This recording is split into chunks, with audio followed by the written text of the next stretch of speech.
అందరికీ వందనాలు. మహోన్నత మహగణుడు సర్వోన్నతుడు అయిన యేసుక్రీస్తు ప్రభుల వారి శ్రేష్టమైన నామమున మీ అందరికీ శుభములు. ప్రియులారా, దేవుడు మనల్ని ప్రేమించి మన జీవితంలోకి ఇచ్చిన మన యొక్క కొత్త రోజును బట్టి దేవునికి మహిమ చెల్లిస్తూ ఉన్నారు. మన ఆత్మీయ జీవితంలో క్రీస్తుని ఎందుకు వెంబడించాలి, క్రీస్తును ఎందుకు స్వీకరించాలి, యేసుక్రీస్తు ప్రభుల వారిని భక్తితో అలాగే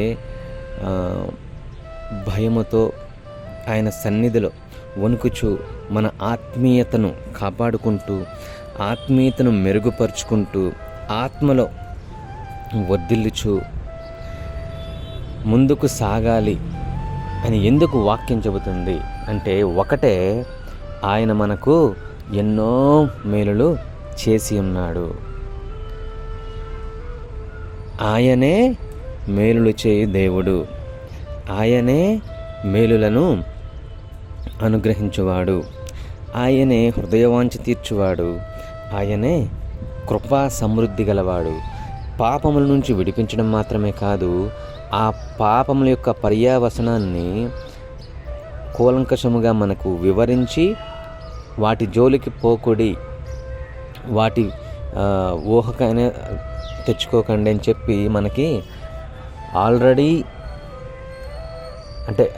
జరిగిన విషయాలను అర్థవంతంగా పాత నిబంధనలో రాయించి మన కొరకు తెలియజేసిన ఏకైక దేవాది దేవుడు యేసుక్రీస్తు ప్రభుల వారు.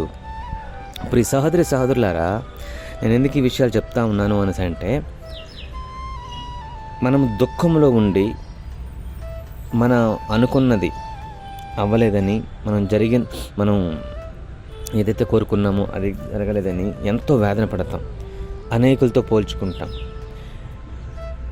అయితే దేవుడు తన కృప బాహుల్యతను బట్టి జ్ఞాపకం చేసుకొని మనకు అనుగ్రహించిన తర్వాత దాని ఎడల కృతజ్ఞత కలిగి ఉన్నామా అనేది ప్రశ్న. ఎందుకంటే మేలు చేయవాడు దేవుడు తప్ప ఇంకెవరు లేదు. దేవుడు మేలు తప్ప ఇంకేం చేయలేడు.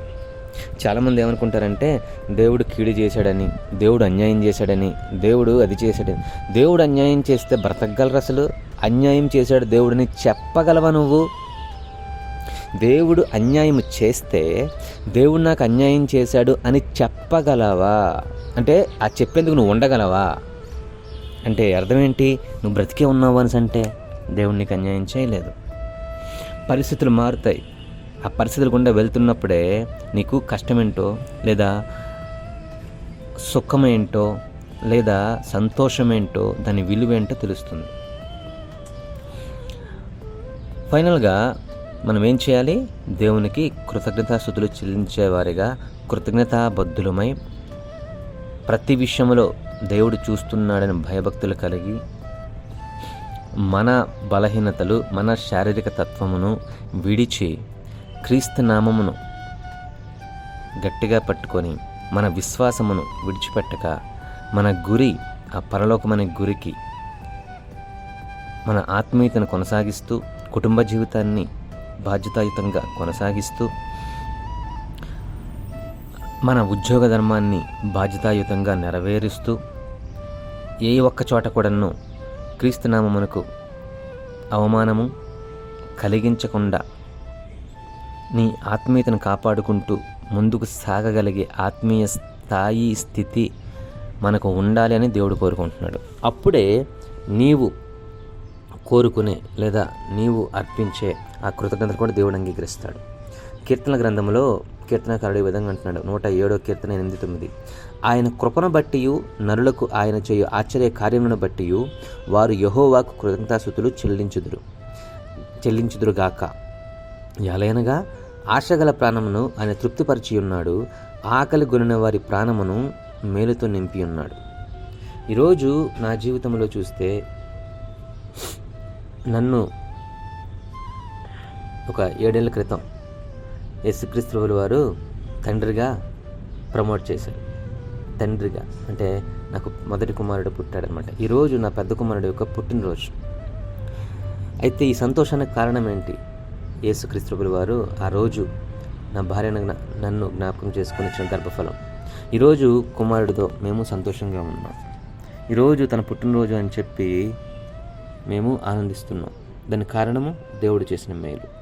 పెళ్ళైన 5 ఏళ్ల తర్వాత చక్కని ఆరోగ్యంతో దేవుడు కుమారుని అనుగ్రహించాడు. ప్రియ సహోదరి సహోదరులారా, ఆశ కొని ఉన్న ప్రాణాన్ని తృప్తిపరచేవాడు దేవుడు. మన ఆశ ఏదైతే ఉంటుందో దాన్ని ఖచ్చితంగా ఆయన నెరవేరుస్తాడు. అయితే ఆ ఆశ తీర్చిన తర్వాత, ఆయన ఆశీర్వాదం అనుగ్రహించిన తర్వాత నువ్వు కృతజ్ఞుడివై ఉన్నావా లేదా అని చూస్తాడు. ఆ కృతజ్ఞతాపూర్వకంగా జీవించడమే ఆత్మీయ జీవితం. ప్రయత్నం చేద్దామా?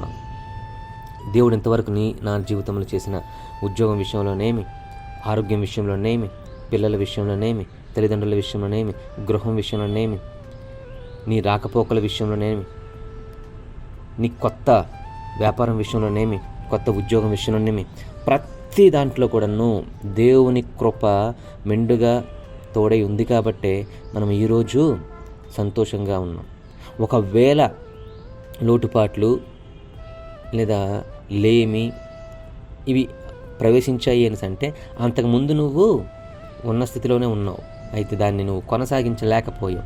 నీ యొక్క అనాలోచిత ధోరణి వల్ల, నీ యొక్క అతి విశ్వాసం వల్ల, నీ యొక్క అల్ప విశ్వాసం వల్ల. కాబట్టి ప్రతి సహోదరి సహోదరులారా, మరలా చెప్తున్నాను, దేవుడు మేలు చేయువాడు.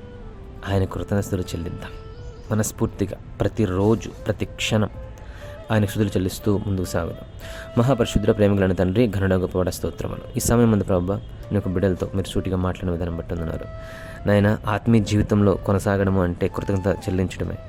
ఆత్మీయ జీవితంలో ముందుకు సాగుతూ మీ నామానికి మహిమకరంగా జీవించడము అంటే ప్రభా, మిమ్మల్ని ఘనపరచడం, మిమ్మల్ని కొనియాడడం. అంతేకాకుండా మేము పాపమును విడిచిపెట్టడం, పాపపు జోలికి వెళ్లకుండా, లోకము జోలికి వెళ్లకుండా లేఖనమే ఆధారంగా జీవిస్తూ మమ్మల్ని మేము కాపాడుకుంటూ, పరిశుద్ధపరచుకుంటూ, మీ యొక్క పరిశుద్ధతకు అప్పగించుకుంటూ, మీ రక్తం ద్వారా మేము కడగబడి శుద్ధీకరించబడి మీ యొక్క నాయన సన్నిధిలో నాయన మీ యొక్క రాకడ కొరకు ఎదురు చూస్తున్న వధువు వలె సిద్ధపడే ధన్యకరమైన జీవితం మాకు అనుగ్రహించమని నాయన, ఈ వాక్యం వింటున్న ప్రతి ఒక్కరిలో ప్రభువా కృతజ్ఞత కలుగు చేయమని, కృతజ్ఞత హృదయాన్ని కలుగు చేయమని, కన్నీటితో ప్రభువా మీ యొక్క పాదములు కడిగే యోగ్యమైన జీవితం మాకు అనుగ్రహించమని క్రీస్తు యేసు నామం పేరిట ఈ చిన్న ప్రార్థన సమర్పిస్తున్నాను పరమ తండ్రి. Amen, amen, amen. అందరికీ వందనాలు. May God bless you. Have a blessed day. Hello, friend. Thank you.